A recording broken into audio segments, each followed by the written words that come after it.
Hello everyone and welcome back to another video. In today's video, we're going to be talking about Cirque Du Cfl 3, the biggest event that is taking place this weekend, coming in at an A+ tier. And you have a bunch of super talented invaders coming down to kick off what is going to be the March Madness of Smash Ultimate. And our top 16 seeds are going to be Lima, MVD, Mudace, and Epic Gabriel in 13th, Apollo Kage, WebJP, Talking Ben, and Beast Mode Paul in 9th, Osimo and Shattuck in 7th, Cola and DeBuzz in 5th, Shootone in 4th, Light in 3rd, Mia in 2nd, and projected to win the entire thing is Zomba. Now we're going to be staying pretty much just in the top 32, but there's a couple upsets beforehand that I think could happen, and I want to give a mention to those. The first one is going to be Jen versus Epic Gabriel. Jen is one of the most underrated players in the entire world. This guy is extremely good, and we really just don't get to see him showing up to that many events, and he could absolutely pop off here. I think he's pretty good versus Rob. I mean, he's had reps versus Zombie before, so he should be a little bit competent in that matchup, and that's also a matchup where I think Palatino does pretty well. I wouldn't say it's super swingy to either character's favor, probably an even realistically, but an even is good enough versus Rob, and Jen has what it takes to be the player of Epic Gabriel's caliber. I think Cosmos has a chance versus Beast Mode Paul. I do not like Aegis here. The character just gets rushed down super hard, and I don't think Sephiroth is that much better, but Beast Mode Paul has also been exceptional lately, so we're going to have to wait and see in that one. Kobe won the first Cirque Du Cfl, so he's getting a little bit of a buff coming into this event. He does have to go up against Shootone, who is a very tough opponent, but I do think that he has a chance, and then the final one is going to be Anathema over Talking Ben. I think out of all the upsets, this would be the one I'm the most confident in, and that's not really a diss towards Syrup. I just think Rob does extremely well versus Steve, and Anathema is really good at the Steve matchup, so I would expect him to take that side. I also think that Omega has a pretty good shot versus Mutis, because Mutis hasn't been as good in 2024. Obviously, he's still incredible, but Omega's looked really promising at his last couple of events, and he's just an amazing player. And on the other side of the top 64, there's not too many upsets that I think are going to happen, but I do want to mention Chunky Kong versus Apollo Kage, because Chunky Kong is, number one, incredible, but DK has the tools to destroy Snake in that matchup. I would still say overall the matchup is slightly in Snake's favor, but you definitely can keep Snake at the disadvantage, and DK is one of the few characters in the entire game that actually prefers to trade with Snake because the weight is going to be on his side, so that's definitely something to keep your eye on. And I think Aaron has a very real chance versus WebJP as well. Aaron is just such an incredible player. Fundamentally, he is so talented, and he really doesn't go to that many events, so definitely someone that you got to keep on your radar. So now that we're in the top 32, our first matchup is going to be Zomba versus Epic Gabriel, and you would expect Zomba to win this one. It's going to be the Rob Ditto, and in a Ditto, usually the fundamentally better player comes out on top, and Zomba's in contention for being the best in the world, so he should win. But also, it's a Ditto. Literally anything can happen, especially in a Rob Ditto. It's going to be complete chaos, but I think Zomba should be able to best the chaos. Then you're going to have Osimo versus Beast Mode Paul, and this is going to be a fun one. Osimo and Beast Mode Paul have never played before. Obviously, they're on other sides of the planet, but Osimo has played twice versus Aka, and he ended up taking both of those sets. But you have to remember, my dear viewer, we are in the grand land of America, and Osimo does not speak English, so unless he studied up a lot on the hero menu specifically, Beast Mode Paul is going to have a massive advantage going into this matchup. And also, he plays a very different style than Aka does. Aka is pretty much just going for the buffs. He wants here to be glowing red and green, and fair enough, I think that's a good way to play the character, but Beast Mode Paul is a lot more using the spells. He uses the slashes, and he still gets the buffs when he can get them, but Osimo is going to have to play a very reactionary game. He's going to have to flicker his shield all the time just to be able to kind of predict what Beast Mode Paul is going to throw at, and for all of those reasons, I think Beast Mode Paul is going to take this one. And also, that guy is just like incredible at the game. Even without the language barrier, I still think Beast Mode Paul has a very real chance in this matchup, but with the language barrier, it definitely tips it into his favor. Then you're going to have Zomba versus Beast Mode Paul, and luckily for Zomba, he can read, so I think he should be able to win this one. I also think Rob does pretty well versus Hero. You don't get the maximum usage out of the menu because you're constantly getting pelted by lasers. You're going to get hit by gyro. Rob is going to have a reflector, though I don't think that's going to be a massive issue because it's so committal. Though, of course, if Zomba does react and reflects a kaboom, Beast Mode Paul is just going to explode at 0%. But the offstage game, the neutral, all that stuff, I think is in Rob's favor, and I would expect Zomba to win. Our next matchup is going to be Shootone versus Mudace, and I just want to say, Mudace is criminally underseeded at this event, and one of my issues with the Cirque has always been the seeding. I don't think they do a great job. The top 8 isn't too bad, but everything outside of that is a little bit iffy. But with that in mind, I still think that Mudace is going to lose to Shootone. They've played 3 times before, and every single one of those sets has gone into Mudace's or Shootone's favor, and a lot of them are 3-0s. Aegis is just a very difficult character for Peach to deal with because normally Peach, despite being so stubby, is actually decent versus sword characters because her microspacing is the best in the game. She's able to weave in and out and get that whiff punish, but with Pyra Mithra, it's really difficult to do that. With Pyra, it's pretty much impossible to actually whiff punish how big her aerials are, and Mithra, I don't know how you're supposed to microspace that character because not only does she have a massive sword, but she's coming at you like a race car. So I'm sure Mutas has worked on the matchup. I'm sure he has a game plan going in, but Shuton overall has just proven that he should be able to take this one. Then you're going to have Cola versus Talking Ben, and I would expect Cola to take it. He's pretty good at the Steve matchup, and both of his characters, I think, do pretty well. Both of his characters, in my mind, being Cloud and Roy. I'm pretty sure he's just going to use Roy, maybe Aegis, and Cloud is going to be the best choice into the matchup, but Cola's Roy is by far his best character, and I think that both of Syrup's characters are going to be doing amazing in the matchup. Actually, I wouldn't say Steve does bad in the one matchup. I'd probably call it even maybe slight Roy favor, just because you have a really good way at deleting the blocks, but Ness definitely does not have a lot of fun versus Roy, so I think Cola's going to take that one. Then you're going to have Shutone versus Cola, and I think Cola is going to make the upset here, and I'm doing this based off their history. They've played 3 times before. One was at the Little Big House 5, the second one was at Smash Bros. Tour, and the third one was at Double Down, and Cola won the latter 2 sets, so maybe take that with a grain of salt because they haven't played in 2 years, and the only time Shutones won was at the Little Big House before Cola was even a really good player, but based off the history, you gotta give it to Cola. And I also want to mention that since Cola has been picking up Aegis, he's going to be a lot more comfortable with that character. He's going to know the flaws, the weaknesses, where he can get in and make the most out of his opportunities, and for all of that reasons, I think he's going to take it.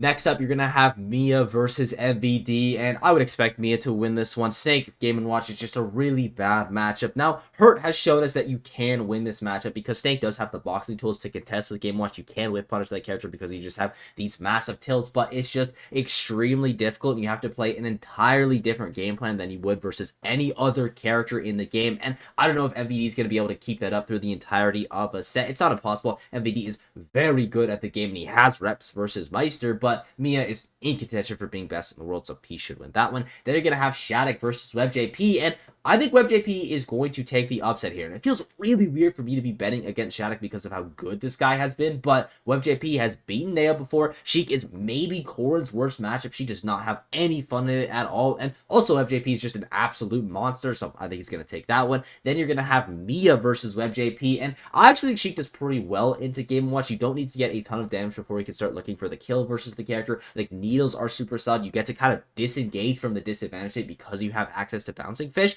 But with that in mind, I still think that Mia is going to take it. WebJP, though, he's shown before that he can go toe-to-toe with the best in the world like he did versus Acola and Glutony, but he ultimately didn't end up winning those sets, so I could see this one being very close, but I still think Mia's going to win. And our final topic qualifier through the winner's side is going to have Light and Lima as our first matchup, and would expect Light to win this one. I think Fox is really well into Bayonetta. The great thing about Bayo is that she's able to patiently wait for you to make a mistake. She plays out of your range, and then the second you mess up, she goes in and you take a bunch of damage. With Fox, it's not that easy. Not only do I think Fox is just really hard to combo with that character because of how fast he falls, but also the pressure that Light is able to create with the speed. It's going to be very difficult to actually play outside of his zone constantly. You're going to have to kind of play Light's game, and usually when you play Light's game, you end up losing. Then you're going to have DeBuzz versus Apollo Kage, and I would expect DeBuzz to win this one. I do not like Snake Rosalina, and even worse, Min Rosalina. That matchup is an absolute nightmare. Now, Apollo Kage did get to practice a lot versus Doramiki in Japan, so maybe DeBuzz isn't quite on that level with his Min where he's going to have to rely on the Rosalina, and he might lose a game or two because he tries that out, but also the matchup's still really bad, and Rosalina is a fine choice regardless, so I think DeBuzz should win. Then you're going to have Light versus DeBuzz, and overall, this is a record that's just very heavily in Light's favor. DeBuzz has only won it once in the post-quarantine, but it was at Invitational, so we'll have to see how Invitational goes, because if DeBuzz beats him there, he can beat him in the main bracket as well. And y'all know the drill. At this point, we're not going to be doing the loser side of the bracket just because a majority of these matchups will not be happening. So instead, I've taken my 20 players that are most likely to top 8, and I've given them the percentages. You got Zamba, Cola, Mia, and Light. Those are my guys that I think are going to go through on the winner side. Then you have Shattuck, Shutone, DeBuzz, and WebJP. And those are the people that I think are going to top 8 through the loser side. I think that you're going to have Shutone top 8 through this part of the bracket because I think he's going to lose to Cola. And I would favor him versus Apollo Kage and Lima, especially versus AK. No offense regards to AK. I just think Aegis Snake is a very bad matchup, and you are going to have Shutone winning it in their last encounter. But Apollo Kage has beaten Shutone before. It's definitely not impossible, and you can edgeguard the characters super hard. So we're going to have to wait and see. It's going to be a banger matchup regardless. I think Shattuck is going to top it through this part of the bracket because, as I mentioned, I think he's going to lose to WebJP, so that means he's going to plop out in the losers bracket here. And instead of Osimo, I think this is going to be Beast Mode Paul because I think Beast Mode Paul beats Osimo, and Shattuck has beaten Beast Mode Paul in their last two encounters. Then you have the Buzz. He's just going to top it through the normal part of the bracket, and I would heavily favor him versus both Talking Ben and Mutas. He just has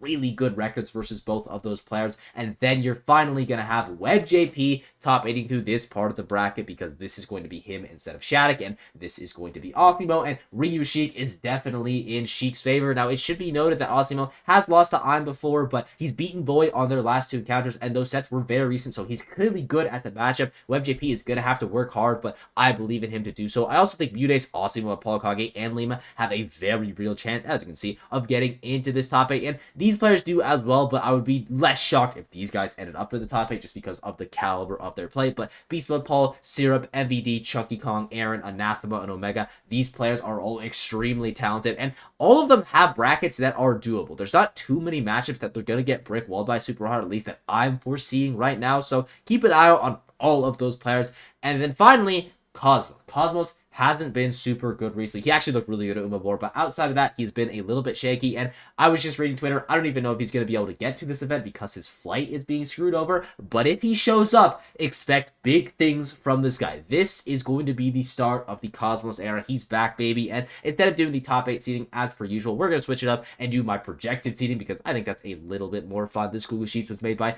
the lovely iCookie Monsters. Their link will be down below as always, and really quickly, if you're enjoying the content so far, be sure to sub, and let's just get into this topic.